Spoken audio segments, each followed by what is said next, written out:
What is up, rivals? Welcome back to yet another episode of Rival Kingdoms. Today I'm going to show you a really awesome attack strategy that involves dragons. So if you don't have your dragon roost, basically the dragon roost is a building you get after you get your first dragon, and it allows you to attack with dragons inside of battles as kind of a unit. So you can also get a free dragon from completing the quest Foreveil. It's up north. You'll see it up here. You complete this, you get a free dragon. I'll have a gameplay walkthrough guide on it. So I'm going to show you guys a really cool strategy to pick off important buildings very easily called dragon sniping. So let's get into attack and I'll show you exactly what I mean.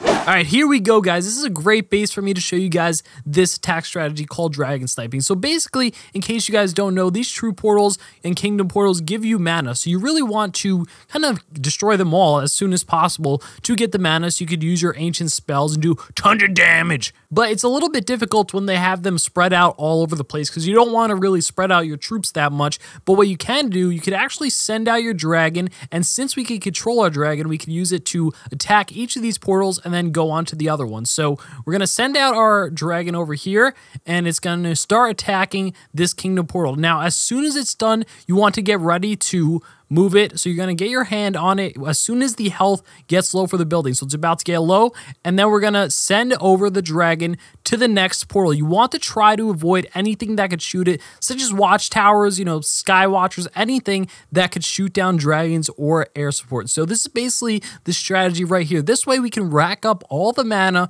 from all of the true portals, kingdom portals, and etc. without getting any damage on any of our units, or, spreading out our units extremely thin. So once we get the majority of the true portals, then we can send out our attack, send out our units, and bada bing, bada boom, we should be able to finish this base off absolutely no problem. Obviously, you want to try to keep your dragon alive still, if possible, but even if he goes down, not that big of a deal. He really helped us out, and we got a lot of value out of him. So we're just going to finish off this base attack, and it should be no big deal, no biggie. Now that we got so much mana to be able to dish out all of our ancient spells and do tons of damage.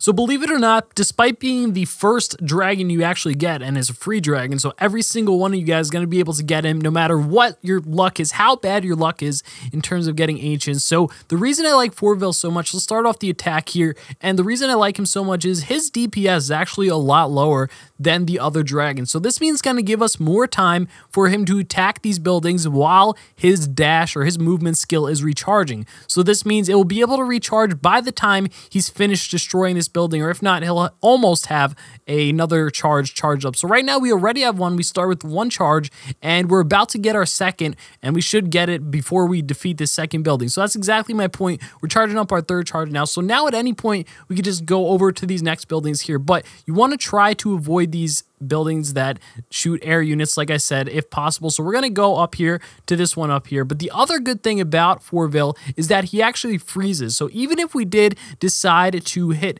these towers over, or these true portals over here, excuse me, it would freeze the buildings along the way there. So it would make it a little bit easier for us to not get damaged by some buildings, and is definitely a huge asset. This is the main reason I use Foreveil as my main dragon, and it's just overall an amazing strategy for picking off some buildings early on. Another really cool thing you can do with this is just pick off buildings out in the open that aren't protected by any defensive buildings that shoot air. For example, the catapult, it can't shoot air units, so if there's kind of an exposed one almost solo, it's by itself, and it's not going to be able to do much to you if you send out your dragon directly on it. So usually people will guard it with other things such as spell towers, such as sky watchers, stuff like that. But the occasional time when they don't, you could snipe it and have a really easy time destroying that base. So this is the dragon sniping attack strategy. I think it's really effective, really awesome in my opinion. I use it almost every single attack, and that is literally the reason why I run Foreveil most of the time, although sometimes I mix it up with some ancients. And I hope you guys enjoyed this attack strategy. You can start doing this as soon as you beat the tracking Foreveil quest and get your dragon roost. So really cool strategy in my opinion. Hope you guys did enjoy. Don't forget to leave a like rating if you did enjoy. Subscribe for some more Rival Kingdoms, and with that said, thanks for watching. Peace!